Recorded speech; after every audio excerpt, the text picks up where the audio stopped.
कल्पना कीजिए कि आप किसी सुबह उठते हैं और आपके सामने आपका हमशक्ल खड़ा होता है। अब आपका पहला रिएक्शन क्या होगा? आप अपनी आंखों पर यकीन नहीं करेंगे, पर आप ये जान लीजिए कि ये बात ग्रेट साइंटिस्ट स्टीफन हॉकिंग ने कही थी। स्टीफन हॉकिंग ने इससे रिलेटेड एक थ्योरी भी दी जिसे मल्टीवर्स या पैरेलल यूनिवर्स के नाम से जाना जाता है। हॉकिंग का मानना था कि जिस तरह हमारा यूनिवर्स है, ठीक उसी तरह हमारे आसपास भी कई ऐसे यूनिवर्स मौजूद है जो बिल्कुल हमारी तरह ही है।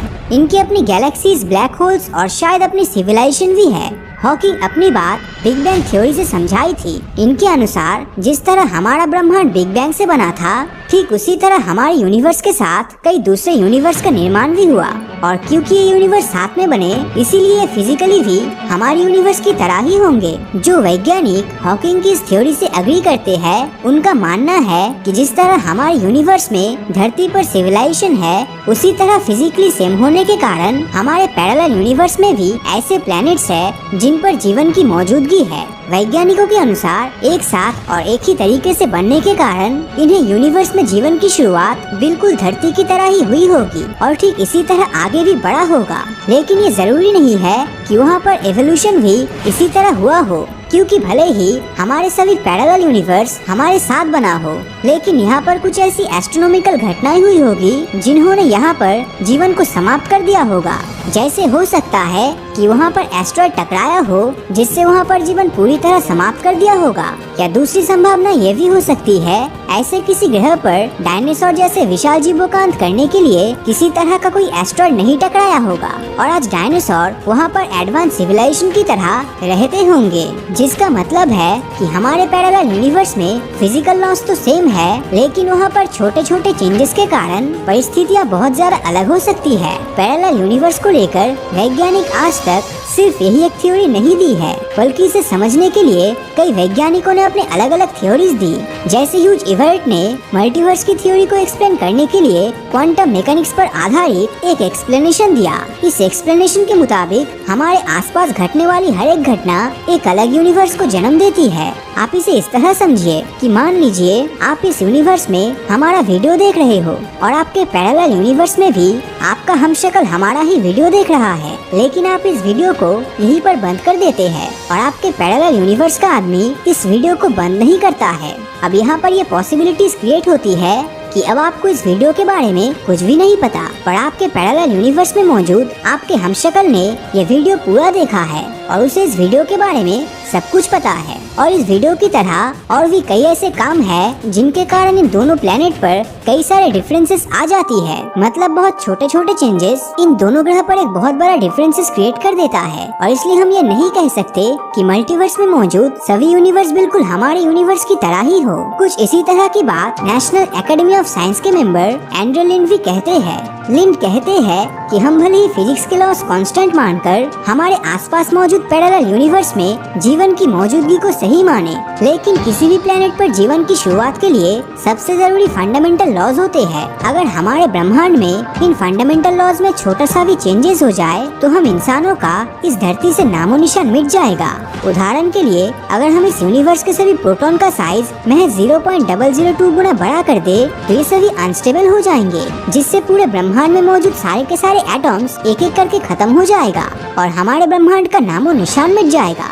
इसीलिए किसी भी प्लेनेट पर जीवन के लिए इन फंडामेंटल पार्टिकल्स का कांस्टेंट होना बहुत ही ज्यादा जरूरी है। पर ये जरूरी नहीं है कि हमारे पैरेलल यूनिवर्स में ये सभी फंडामेंटल पार्टिकल्स एक ही साइज या सीक्वेंस के हैं। कई वैज्ञानिक इस बात को स्ट्रिंग थ्योरी से भी समझाते हैं। वैज्ञानिक मानते हैं कि हमारे यूनिवर्स का सबसे छोटा पार्टिकल एटम नहीं बल्कि एटम्स में मौजूद स्ट्रिंग्स होती है। ये स्ट्रिंग्स एक गिटार की स्ट्रिंग की तरह ही होती है, जिनकी साइज का अंदाजा आप इस बात से लगा सकते हैं कि अगर हम एटम को यूनिवर्स जितना बड़ा कर दे तो ये स्ट्रिंग्स उसमें महज एक छोटे से पेड़ के बराबर होगी। लेकिन ये छोटी सी स्ट्रिंग फिजिक्स के फंडामेंटल्स में बहुत ज्यादा रोल प्ले करती है। ये स्ट्रिंग्स अलग अलग तरह की कॉम्बिनेशंस बनाकर यूनिवर्स को बनाती है और वैज्ञानिकों के मुताबिक ये string 10 to the power 1000 combinations बना सकती है। ये कॉम्बिनेशन कितना ज्यादा है, इस बात का अंदाजा आप इसी बात से लगा सकते हैं कि हमारे पूरे यूनिवर्स में मौजूद सभी एटम्स की संख्या भी महज 10⁻80 ही है। ये स्ट्रिंग्स ही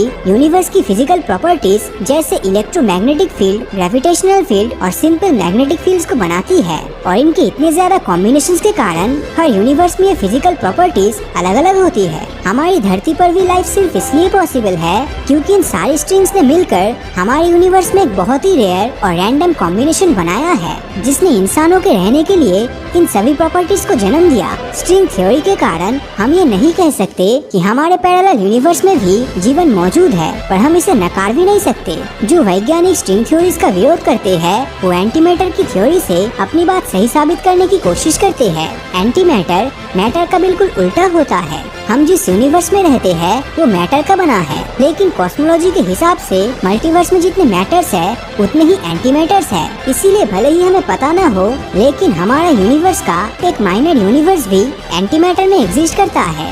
एंटी मैटर में मौजूद हर चीज मैटर की बिल्कुल ऑपोजिट होती है। जैसे हमारी धरती पर घड़ी राइट से लेफ्ट डायरेक्शन की ओर घूमती है, वैसे ही एंटी मैटर में ये बिल्कुल ऑपोजिट डायरेक्शन से घूमेगी। ये मिरर यूनिवर्स बिल्कुल हूबहू हमारी यूनिवर्स की तरह ही है, लेकिन ये इसकी एग्जैक्ट कॉपी नहीं है। यहाँ पर इस बात की काफी ज्यादा पॉसिबिलिटीज है कि मिरर यूनिवर्स में ठीक उसी तरह की एक्टिविटीज होती है जिस तरह की हमारी धरती पर होती है, लेकिन एग्जैक्टली सेम नहीं होती। पैरेलल यूनिवर्स और मल्टीवर्स हमेशा से एक ऐसा विवादित मुद्दा रहा है जिसे वैज्ञानिक आज तक नहीं सुलझा पाए हैं। अगर बात हिस्ट्री की जाए तो एंशिएंट इंडिया में भी कई ऐसे कलाकृति बनी है जिन्हें देखने पर ऐसा लगता है मानो ये किसी और यूनिवर्स के बारे में बता रहा हो। ठीक इसी तरह की कुछ कलाकृतियाँ ग्रीक में भी बनी हुई है जो हमारे सामने पैरेलल यूनिवर्स के रहस्यमय सवाल खड़ा करते हैं। पर इन सब के बावजूद हम ना तो ये कह सकते हैं कि हमारे आसपास इसी तरह की यूनिवर्स मौजूद है, और ना ही हम इस बात को नकार सकते हैं कि हमारा यूनिवर्स ही एकमात्र यूनिवर्स है। तो मल्टीवर्स के बारे में आपकी क्या राय है? क्या ये मल्टीवर्स और आपका हमशक्ल सच में किसी और दुनिया में एग्जिस्ट करता है या फिर ये बिल्कुल झूठ और बेबुनियाद है? आपकी राय नीचे कमेंट करके जरूर बताना। और अगर ये वीडियो आपको अच्छा लगा हो तो इस वीडियो को लाइक और अपने दोस्तों के साथ शेयर करना मत भूलना। और अगर अभी तक आपने हमारे चैनल को सब्सक्राइब नहीं किया है तो सब्सक्राइब करके नोटिफिकेशन बेल को ऑन कर दीजिए, क्योंकि मैं ऐसी वीडियोस हर हफ्ते लाता रहता हूँ। तो मिलता हूँ आपसे अगले वीडियो में, और हमेशा की तरह थैंक्स फॉर वॉचिंग।